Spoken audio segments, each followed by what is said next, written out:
Good morning, good afternoon, and good evening, everyone. This is Kero Riri Paddle, and today we're sitting down with Captain Cleanfreak. Hello. Hello. Hi. How are you? I'm good. How are you? I'm doing okay. Very busy, but I'm happy to set some time aside for this interview, and I'm so happy that you were able to do the same for me. If we could maybe kind of get to the bottom of what you do to start off this interview, that would be great. Do you think you could tell the audience a little bit about yourself and the content that you create? Yeah, so I primarily do cosplay sketches, which is kind of like ironically what I grew up watching back in the day. So cosplay sketches have been along for a very long time. But they're pretty much just taking characters from popular animes and TV shows and then having a script or a story and a scene play out. Almost like real life fan fiction, I guess, is the closest thing I could think of. And then we also do a lot of CMVs, which are cosplay music videos, which is pretty self-explanatory. And then, of course, there's con vlogs. I'll do the occasional, like, cosplay try-on haul. Nice. I have to really admit, like, you probably can't see it very well, but I am blushing because I'm such a huge fan of fanfic. I grew up on Ew, me too. fanfic. I hadn't read it in a really long time, and then I got really into Don May, and now suddenly I just like I have like 50 AO3 tabs on my phone right now. Oh my god. Quarantine really brought me back. Dude, honestly, it's such a robust scene. Like, you can tell you're a diehard fan when you need more than manga, you need more than anime, you need fanfic, and you want to create your own sort of skits and stuff. Like, if YouTube never came about, I really think fanfiction.net would have been the biggest website in the world. Well, ironically, I tried watching Boku No Hero Academia, and I wasn't like super into it, and I read a fanfic called Prince and Prince, and I was like, this is so good. I got more into the fanfic than the show, which like got me in back into My Hero Academia. So shout out to Prince and Prince, excellent fanfic. Check it out. AO3. Sick, awesome. I will definitely look into it. I have a love and hate relationship with My Hero, and the thing that I really love about it though is the cosplay. The cosplay of it, it's so colorful, and the people who cosplay My Hero, they're really good at it. I don't know what about that franchise just lends so well to cosplay, but even with like other things, like I've seen your skits. Your skits are incredible, and when you guys, you and your friends, are doing the characters, and you have these really funny scenarios, whether it's something that has to do with vampires, or you're doing your music videos, like it's really lit. And I can tell you're someone who looks to really embrace the creativity aspect of this. It's really cool.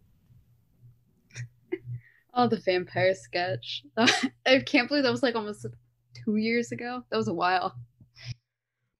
So let's kind of backtrack a little bit. I do want to talk about how you guys put together these skits and how you even got your friends to get in on this. But how did you discover anime and fanfic and cosplay? Where does it all begin?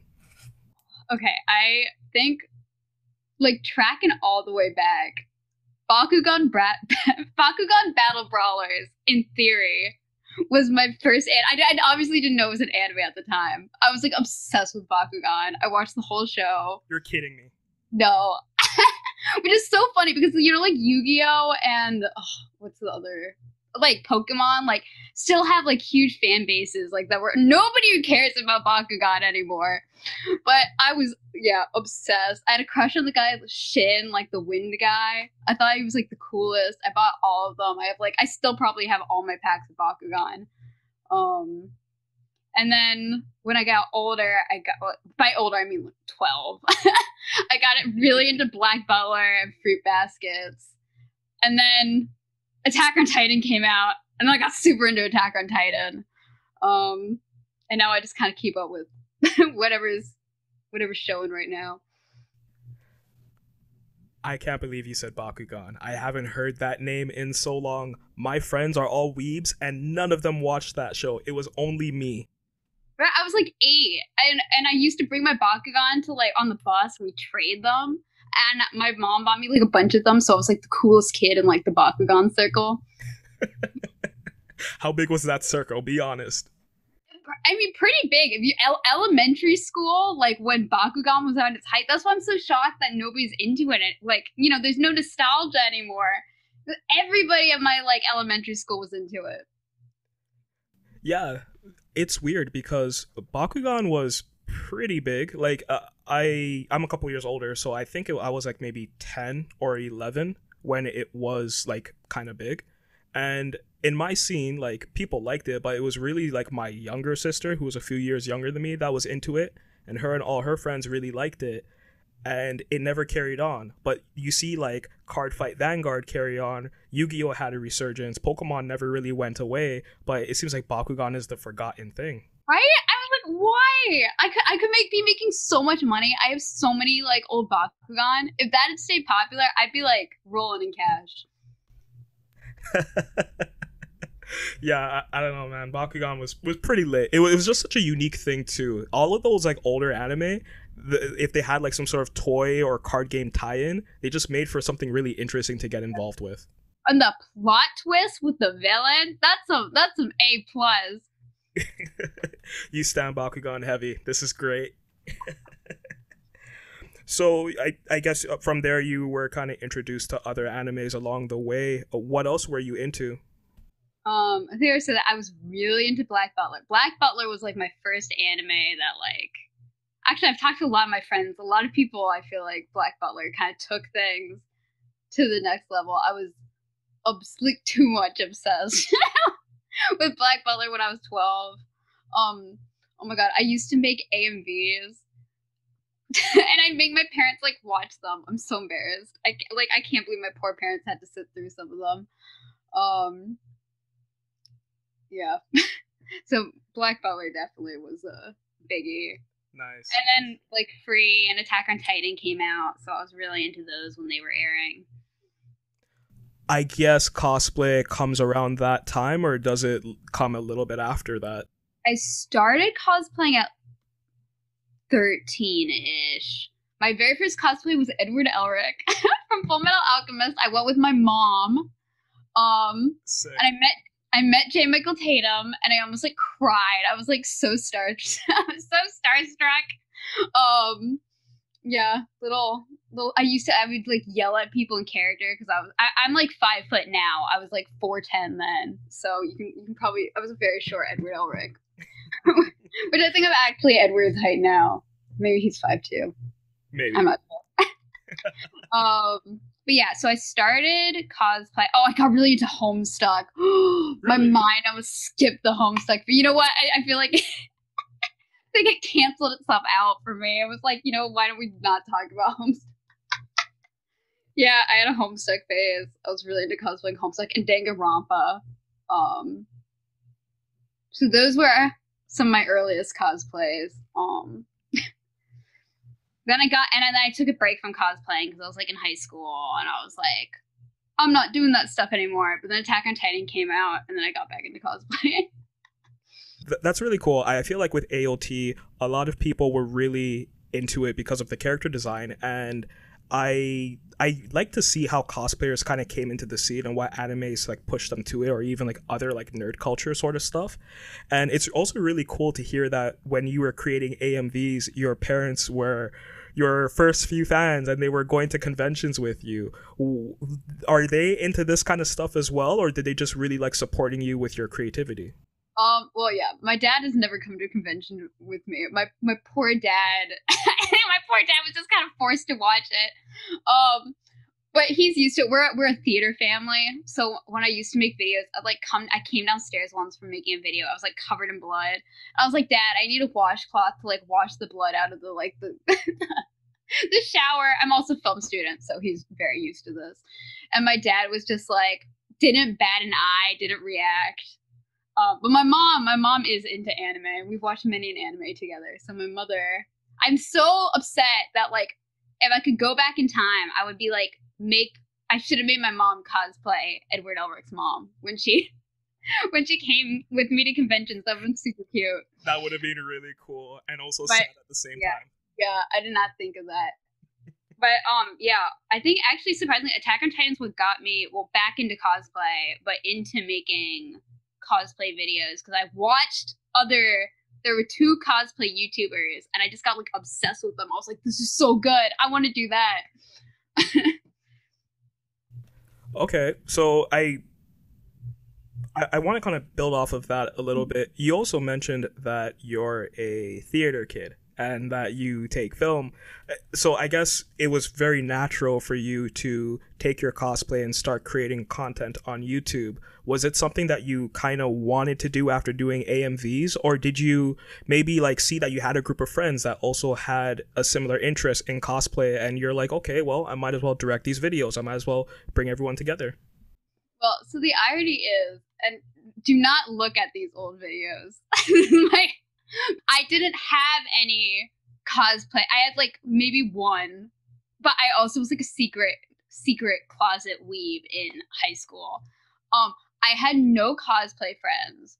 So what I would do is I would dress as all the characters and I would put the camera in different spots and I would talk to myself. So those first videos, and it was also like I just graduated film school, so the video quality has greatly improved. So back then, like I messed up. There's a whole thing in like film with eye lines, where you're looking. Oh my god, it's a hot mess. I break like every film rule. I'm talking to myself in like 5 different costumes. They're so bad.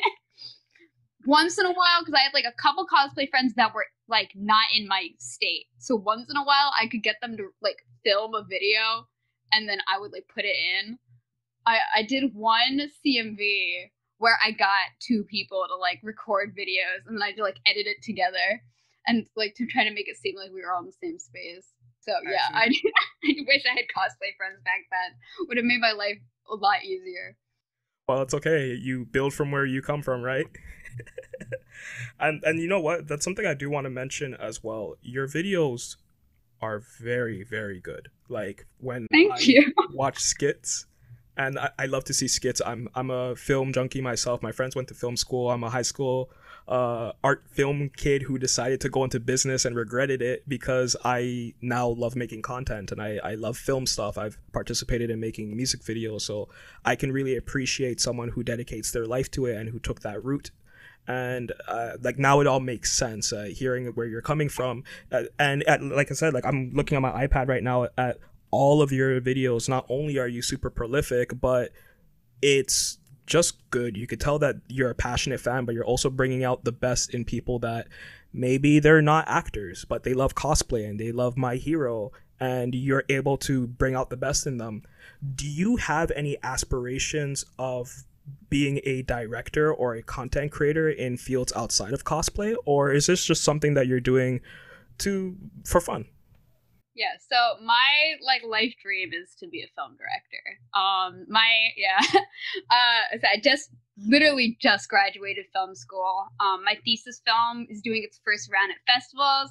Genre Blast is its first big screening, Labor Day weekend, DC. Check it out, people. That's my shout out if this comes out before Genre Blast. So yeah, I'm really hoping to work in film. I really like working in the age range that I make my YouTube content for. So kind of my goal is to like go on to make stuff like my own original content for the same kind of people that watch my YouTube channel. What would you say your influences are when it comes to film? So many. I don't even know if I could I like so many different movies. I feel like the closest to my style would probably be like Tim Burton and by extension like German Expressionism. I'm super into like the last movie I made, my senior thesis is all like puppets.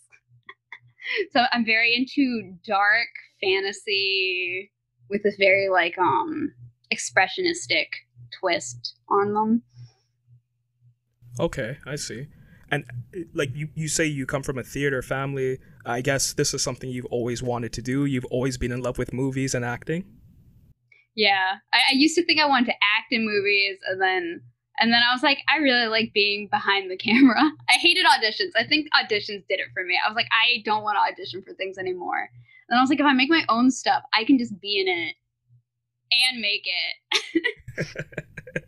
See, that's a secret trick that not a lot of people pick up on. Really good, big brain. And when I went to film school, I like so many people last minute needed actors. I've been in like 5 different like people's films now. I have enough for like a full acting reel. Didn't audition for a single thing. Sick. Fuck auditions for real. That's the workaround. If you have audition anxiety, just make your own thing and cast yourself. Smart. We have a young Tarantino here. That's great. He's not Tarantino. No foot fetish here. So how about movies that you really enjoy? I'm a movie buff myself, so I'm going to be criticizing your taste very heavily based off of what you say. Like, I feel like there's almost like I like too many movies. Like, I think probably one of my favorites, the like first thing that comes to mind is Donnie Darko. The biggest betrayal of my life is I made my sister watch Donnie Darko, and she told me she liked it. And then years later, we were in a fight or something, and she's like, "And I never liked Donnie Darko." And I was like, "Oh!" I was like, "What?" And then she was like, "You film people." Like, apparently, she'd already had a whole thing where more film people always are like, "Donnie Darko is the greatest film." I was like, how do you not like Donnie Darko? It's so good. Yeah, it's a great film. What kind of betrayal is this? I know, it hurt so much. It was the fact that it was like the top 10 anime plot twists / betrayals. She's like, and I never liked Donnie Darko. Rough. Oh, wow. You know what? I'm starting to piece together a lot more of you now based off of like what you say that you like and your work. But something I really want to know, when it comes to scripting for your cosplay videos and your skits, what's the process like? Do you kind of have an idea of what characters you want to do already, or do you work in a collaborative effort with the others who are going to be involved in the content? Yeah, okay, so back in the day, when it was just me talking to myself, I had to script every single thing out, because if I missed a line, it's me responding to the other line. There was no way to save it. As I moved on, we started getting bigger casts and bringing more people into the video. Obviously, it's just not worth the time and effort to kind of script stuff out. So now what we normally do, it's mainly improv. We also we each kind of have a character we do, and it was like trial and error. If you watch some of our earlier videos, the Bakugan and Todoroki have whip-swapped. There's been some, but we've kind of fallen into like where everybody kind of best plays which character. So before shooting, we normally have a couple meetings, and in the we'll normally come up with the concept, and then now we have to kind of do them over Zoom. But we do like a call, and we'd be like, okay, what is the bits gonna be? What's the overall kind of plot of the video? We kind of go scene by scene. What's the overall thing that's gonna happen? Then we plan out kind of the very specific bits and joke beats we wanted to make sure happen. And then we just kind of shoot it and try to improv. And sometimes what we come up with is really funny, and sometimes it takes a really long time. Like our Cinderella video that we just put out, there was this McDonald's bit that they just kept trying to make work, and it didn't work. And I kept trying to like nicely be like, guys, we need to drop the McDonald's bit, but it just didn't get dropped. And then finally I just had to like stop before we did the scene again. I was like, guys, we cannot have the McDonald's bit. I'm just gonna say it. Like, the McDonald's bit is not working. It's not. But then we did another shot in like one take. So you never really know. Wow, that's actually really impressive. And I assume your cast is all of your friends, maybe people you went to school with, or? So it's kind of a mismatch. The Bakugo I met at, that's a whole long story. We met through cosplay. Like Denki and our Yuraka are like 2 of my best friends and roommates. Same with our Ida. Todoroki I met through cosplay. So it's kind of a miss. I brought all these people together. Forced them all to be friends. I was like, you know what would be great? My cosplay friends and my real life friends all became friends. That's a combination that doesn't always work. I know, it really, really somehow worked out. So what's the time range between scripting, doing meetings, filming, and then editing everything? Is it take a couple weeks, couple months? It really depends. Like I said, it's been way harder because of COVID to shoot things. And a lot of us now are like working. It was really also hard to shoot last year on top of COVID because me and my best friend, who also does the videos with me, we're both working on our senior thesis. But normally, the hardest part is kind of coordinating the shoot. Because I have plenty of ideas, and it doesn't take us too long to like get the bits together and like. But it's kind of just finding when we can all congregate. That probably takes the longest amount of time. So yeah, in that regard, a video will probably take about like kind of 3 or 4 weeks. But it's mainly the planning, and then we shoot it. We can normally shoot the videos in 1 to 2 days, and then poor me has to edit it. And sometimes the editing goes really fast, and then there's the longer sketches. When Zoom was like the big thing we had to shoot on, we did a 2-hour recording session, and I had to edit it to 12 minutes. It was hell. It was horrible. I was editing for so long. I don't know how you survived that. I only really started editing for myself this year. And I don't even think I'm a great editor, but I'm slowly starting to learn things. But it's like, I'll start editing something, and then I'm like, all right, I'm 6 minutes in of this 2-hour interview, and I see that 9 hours have passed. And I'm like, what the hell happened? I know, it's the editing void. You're editing, and it feels like it's been like 20. I don't know anything else like this. It feels like it's been like 20 minutes. And then it's suddenly like you look, and it's like 5 a.m., and you're like, what the fuck? It's so weird. I literally experienced it's only when I'm editing. I could edit something for like 5 hours and not realize it's been 5 hours. It's crazy, right? Wow. So like, what do you do to get in the zone for editing, and how have you improved with your editing habits and abilities over time? Like I said, I started editing AMVs originally. So I've been editing since like I was like 11 or 12. So a lot of it, and then I went to film school where I also have to edit. So a lot of it just kind of becomes second nature, where you just like do it. I feel like a lot of editing is based on instinct. It's a lot of just like the same way with a musician, you're trying to find the rhythm of the cut. And with comedy, like cosplay sketches and CMVs is where I 100%, unless the video's really funny, prefer editing CMVs. Because, you know, like editing the music, you're getting like hyped. Editing sketches, a lot of it's about the comedic timing. And if we didn't hit the jokes, like, you know, if it take a lot of getting to the jokes, a lot of my job is to like kind of manipulate the footage and edit it so the comedy hits when it hits. And sometimes the issue with improv when you're editing improv is you're like, is this bit funny or is it not funny? And like, is it slowing down the comedy, or like, if I get rid of this, am I losing this like hilarious joke that like everybody's going to talk about if I kept it in?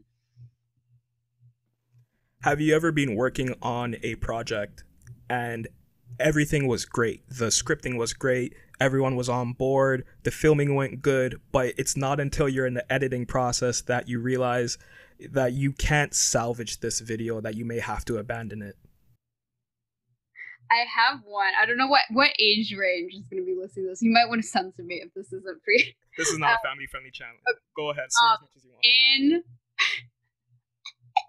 It was a long time ago. Me and my friend Kiana shot a Attack on Titan video, and like it all seemed fine. I started editing this, and I was like, "This looks like we're having sex. Like this looks like a porno." I was like, I don't know how, because we weren't.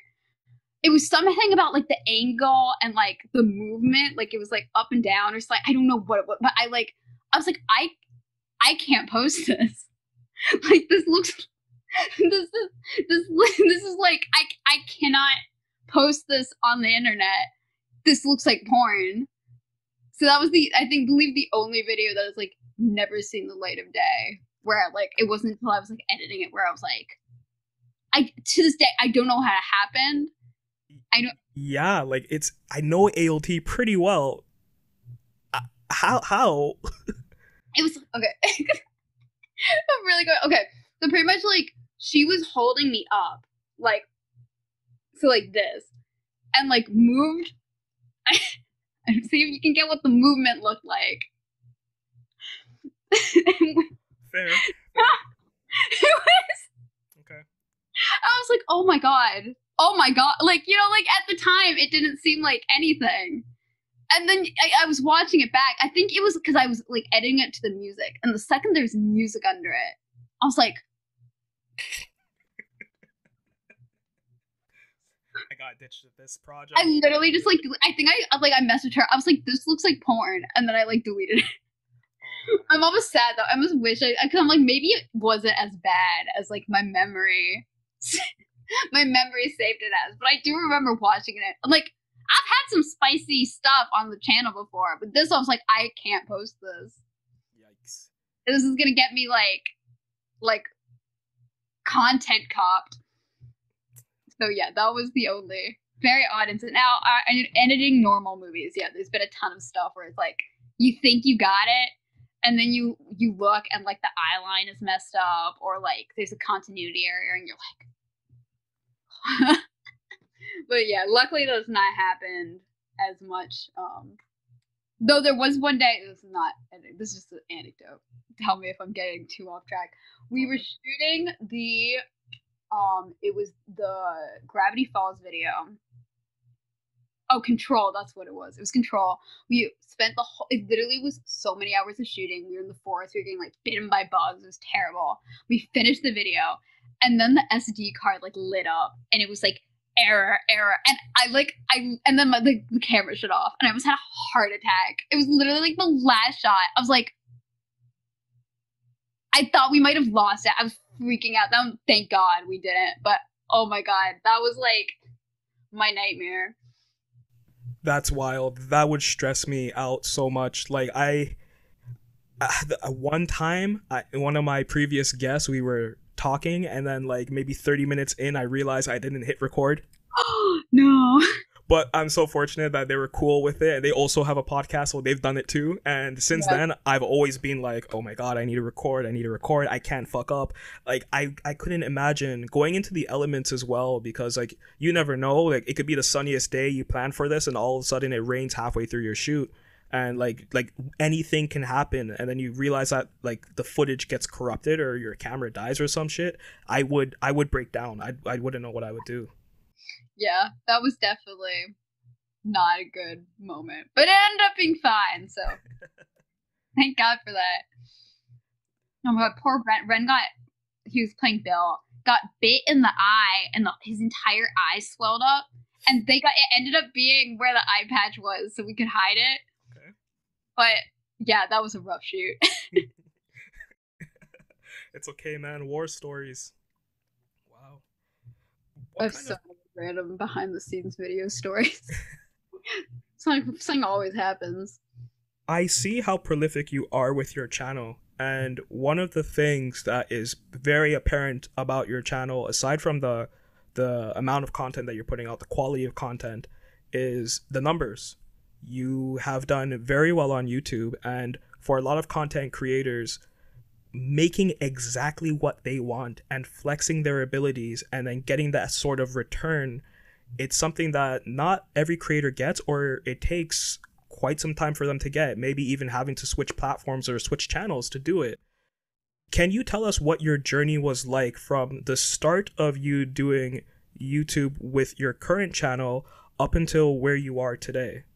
Yeah, so I actually, the only reason the channel happened was I had a Levi Ask blog on Tumblr. And, yeah. What? It was these old things back in the day. I'm such an old internet veteran. Back in the day on Tumblr, there were these things called Ask blogs, where you would send like a character, like a question, and then I would like respond with like a GIF of me in cosplay.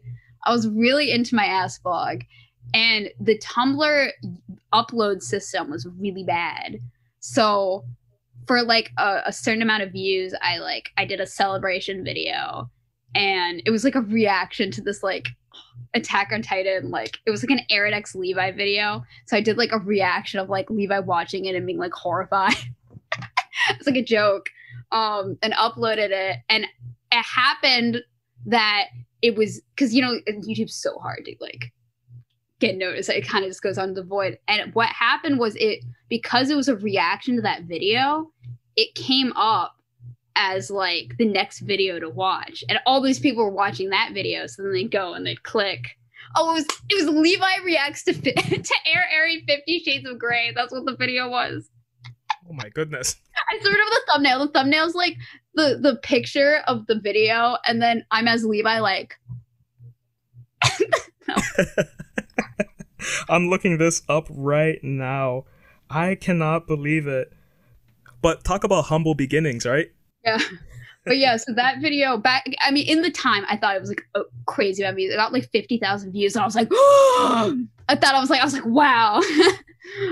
So then I started making more Attack on Titan sketches, and around that time, like I already knew I wanted to go into film, so I started just kind of also counting it as like practice for filmmaking. So I try to like push myself to make a video every single week.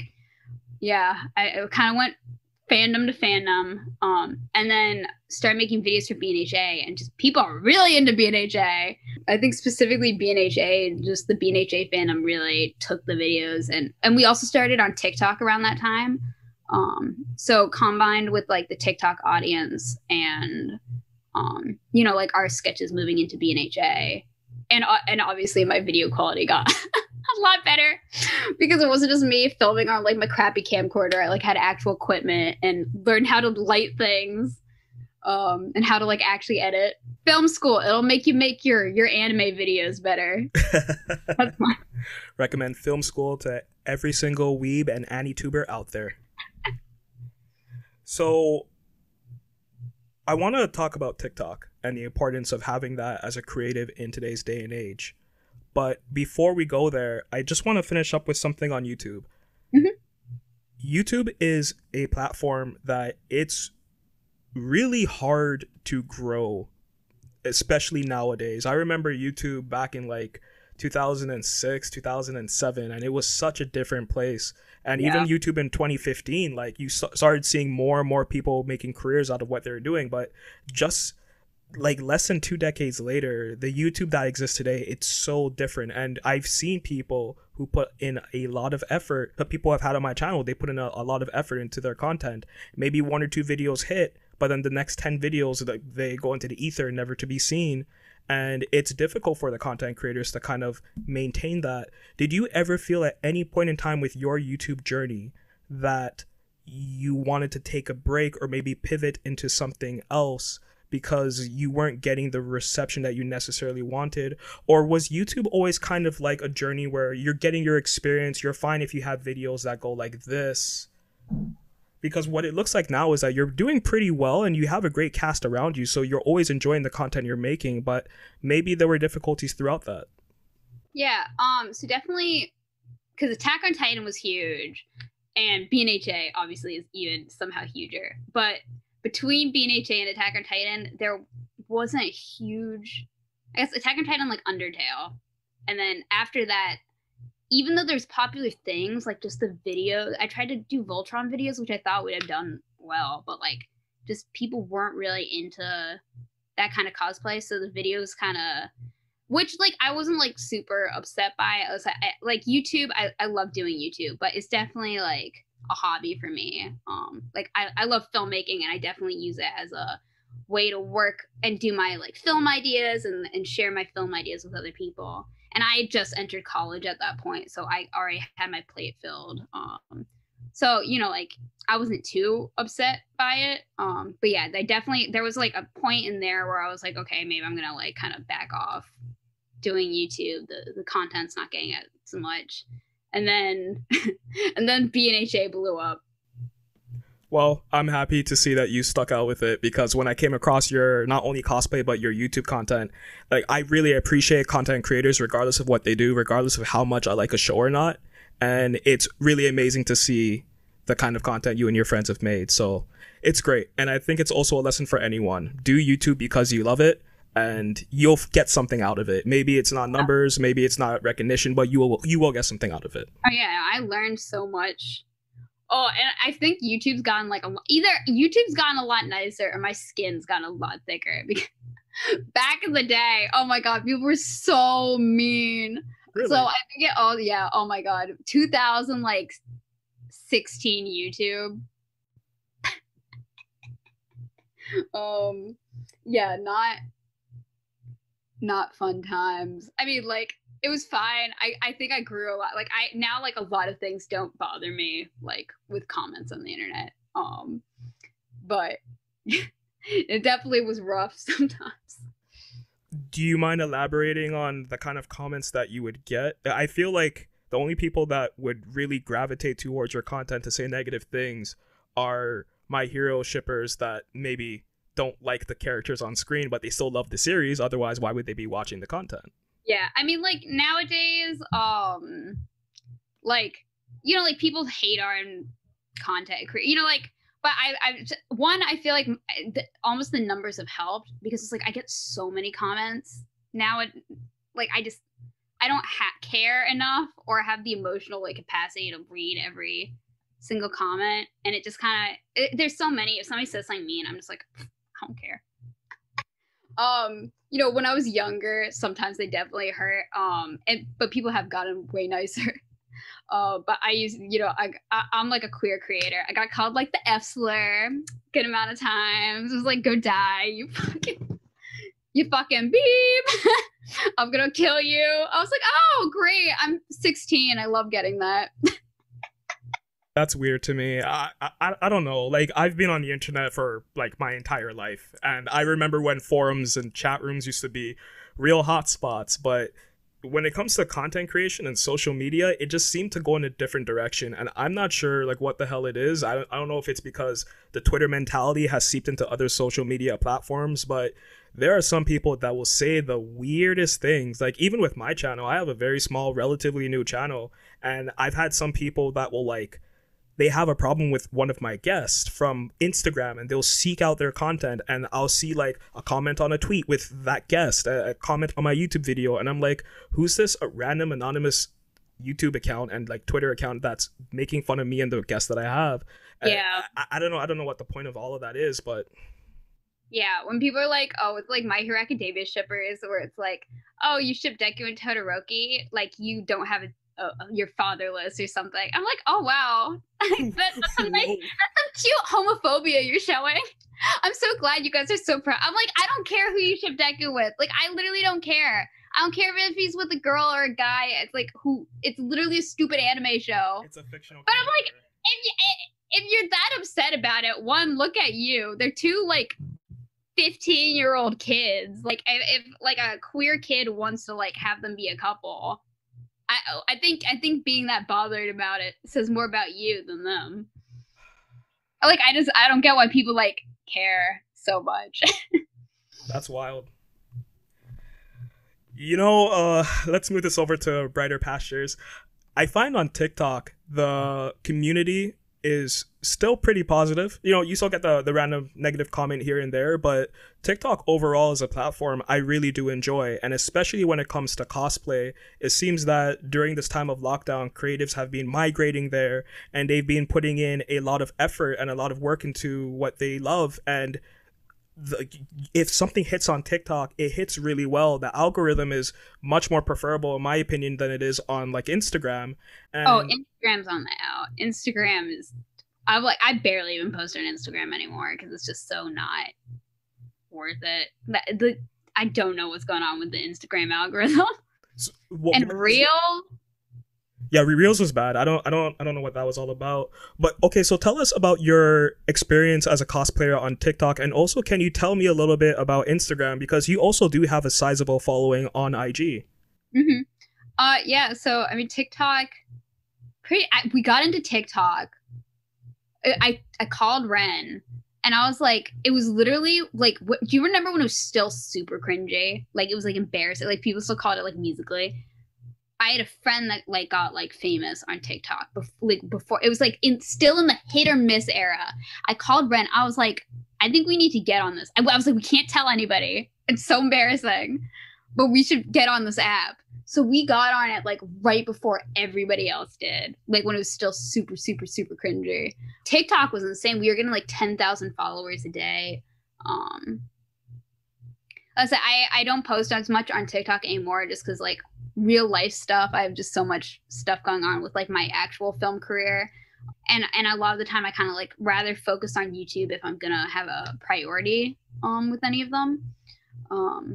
But yeah, that's kind of how I did TikTok. Instagram, yeah, I do my photos. I don't post as much there anymore just because the outreach is so bad. I just feel like every update Instagram makes is for the worse.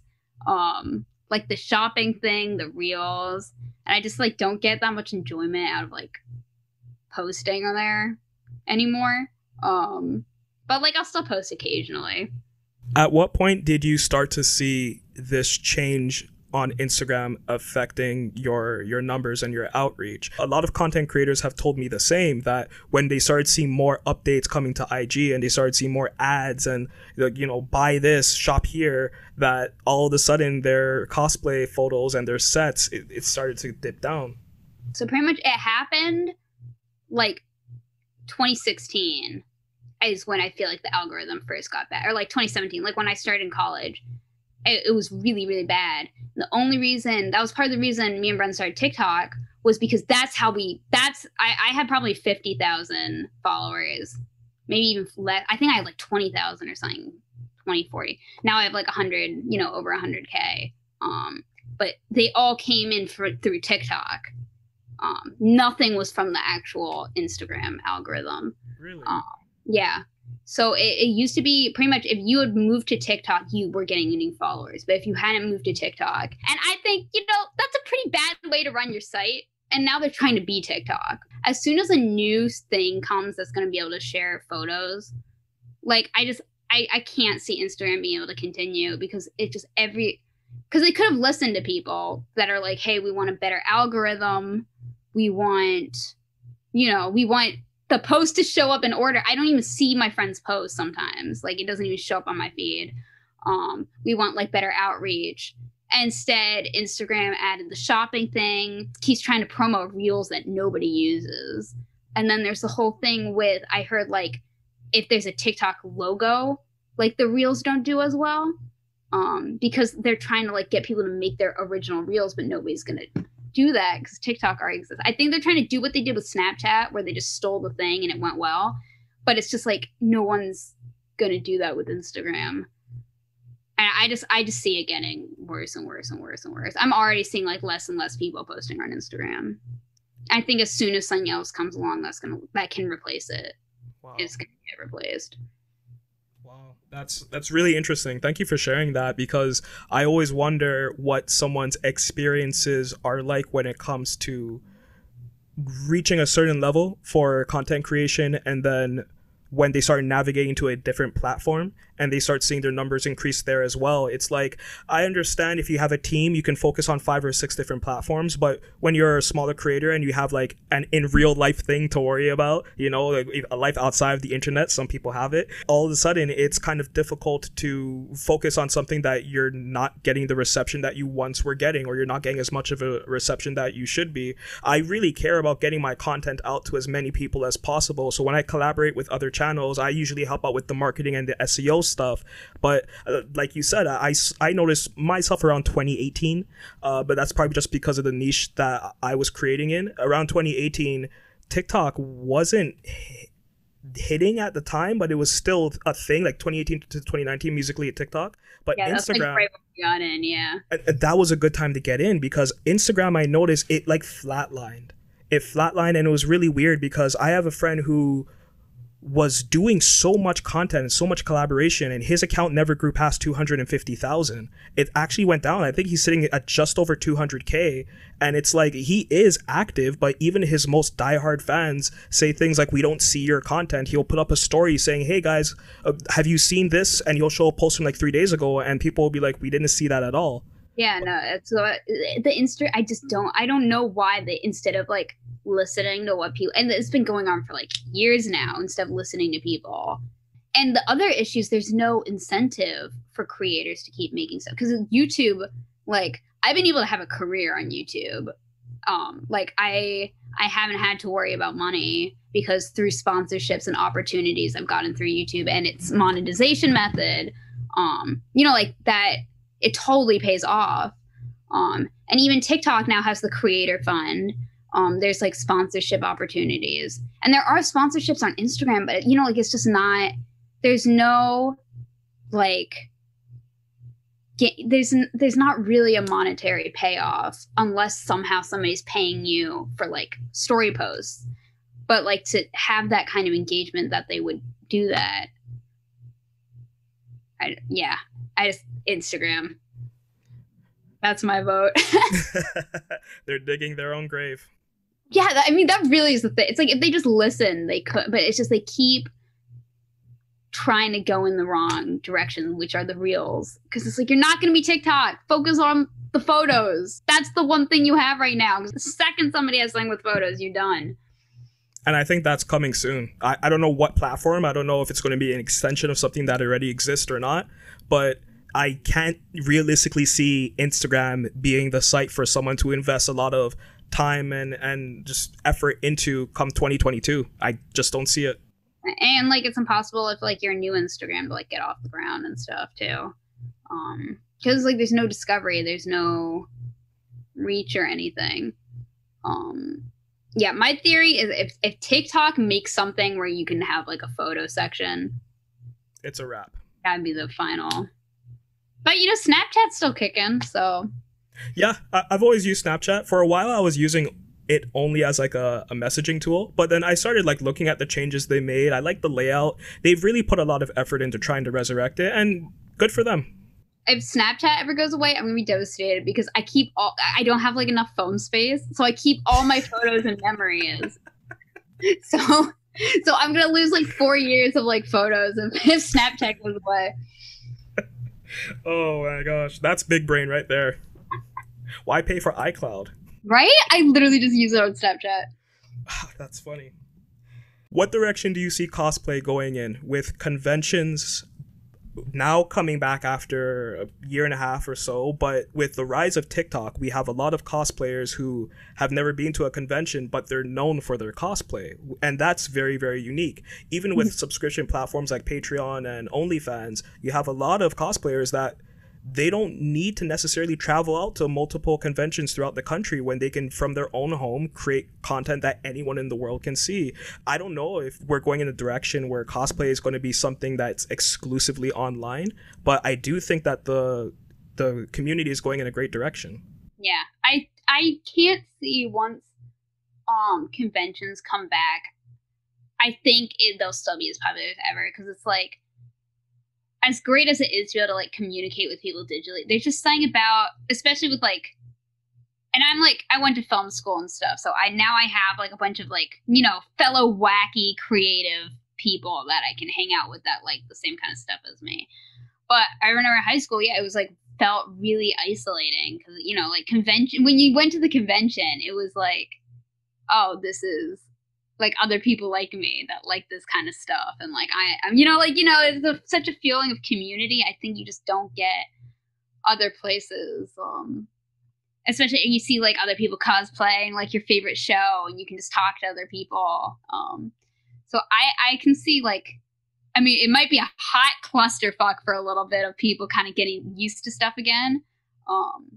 But I think it's going to be really nice when conventions come back. And I think a lot of these kids that are like starting on cosplay are probably in a similar boat I was like in middle school, high school, where it felt very isolating.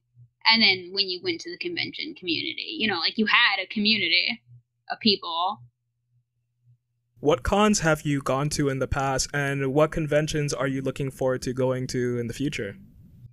I mainly go to New England cons. I think the furthest I've gone to a con was Katsu and Otakon, which are in the DC area. But other than that, I mainly stay New England side of things. And then like I live in New York, so I go to like the New York conventions. my next con is NYCC. We'll see if COVID shuts everything down again. But in theory, I will be there Sunday of NYCC. Nice, cool. I want to go to American cons because I've never been, but it looks like all of our rescheduled Canadian cons are at risk of being canceled where I'm at in Ontario. And it's like our COVID thing isn't really getting any better. And it's not getting better here either. Oh, really? Yeah. Oh. People are stupid. I'm sorry to hear that. Oh, yeah. I didn't know you guys didn't know. Yeah, no, things are not going well here. All I heard was that, like, Cuomo is out of office. Yeah. And I heard that he, like, really mishandled a lot of the elderly patients when it came to the lockdown thing. Like, just hearing that's crazy because our mayor isn't as great for our city as well, but I can't imagine the mess that these bigger cities are going through. It's been over a year. We should have some sort of we should know what to do by now. Yeah, no, it is not going well here. I'm like, not like I remember June happened and I was like, oh my god, everything's coming back, and then it's like, ooh. I think things are gonna get locked down again in the fall. I think we should do a premature lockdown to scare people. Like, this is what's gonna happen if you don't get vaxxed. I think you should put your bid in for mayor. I'd vote Captain Cleanfreak. Like, hey guys, I think I'd make a great. I'd be such a bad mayor. Do cosplay every time you step up to the podium. People would love you.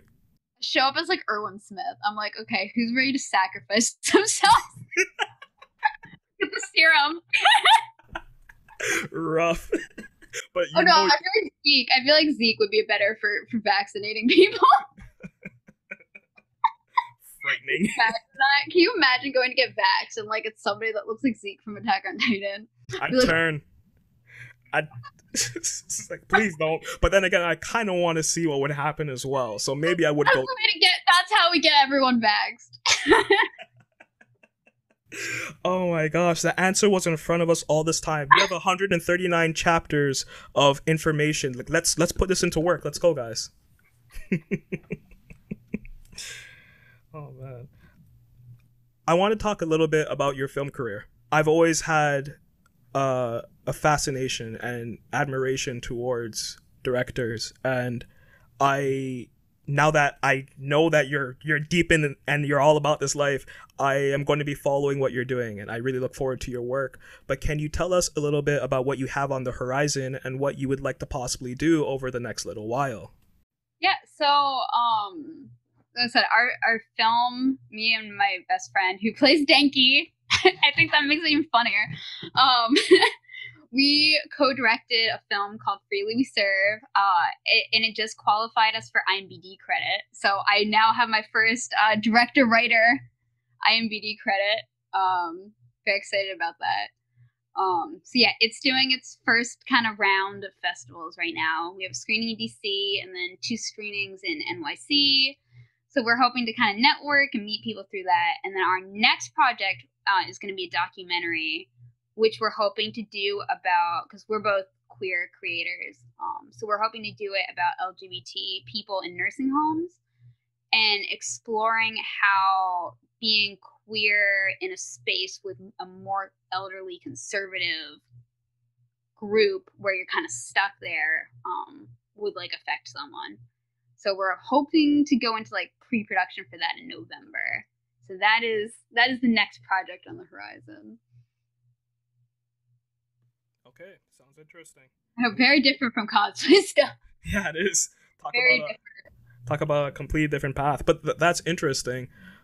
Do you feel that doing cosplay music videos and skits have helped develop the skills that you have today? I know you mentioned obviously you went to film school and you did this as a hobby, but is there anything about cosplay in particular that has helped you with the aspect of directing something that doesn't have to do with anime or cosplay? Yeah, I mean, 100%. I don't think I'd be like the filmmaker I am if I hadn't done YouTube. Because for any of y'all out there thinking of starting to make movies, or what you learn is like, it's all just from doing it. You learn 90% of it from doing it and doing it and doing it and doing it. And when you're making YouTube videos, you're on set, you're shooting, you're learning the pitfalls, you're seeing what's going wrong, what's working, what's not working, you're directing people, you're editing. And it's one of those things, the more you do it, the better you get at it. And you're not going to be able to make 50 million films, but you can I have probably like over 400 YouTube, not 400 YouTube, probably like 250 YouTube videos. And each of those experiences has nudged me up a little bit more and more. I think it's made me like a way better creator. If you never discovered Bakugan, if you never went to conventions with your mom, if you never did cosplay and all of these other cool things with your friends, what kind of person would you be today? I don't know. Cause like I'm so like drawn to nerdy stuff. It's hard to like imagine myself separate from it. I think I tried really hard in high school to like fit in, and like fit myself into a box. Cause as every nerd, I got bullied in middle school, and I was like, never again. I'm gonna be not the kid that gets bullied. So I became a closet weeb. The nerdiness never left, but so now I'm like, oh my god, would I have like joined a sorority? I would have been miserable. Miserable in high school. Maybe I would have been in a sorority. That would have been terrifying. Well, I'm happy that you went down the path that you did, because you've made some great content, and I want to say thank you so much for taking time out of your day to do this interview. I really appreciate it. Of course. Thank you for asking me on. Is there anything that you would like to plug before we head out? You already spoke about so many of the projects you have coming up, but... Yeah, well, pretty much just check me out. Captain Cleanfreak on YouTube. Also Captain Cleanfreak on Instagram. Captain Kitsu on TikTok. Very creative names, I know. A lot of variety there. Nice. Links will be in the description below. This was Kero Riri Pato. Thank you guys for coming by. Take care, y'all.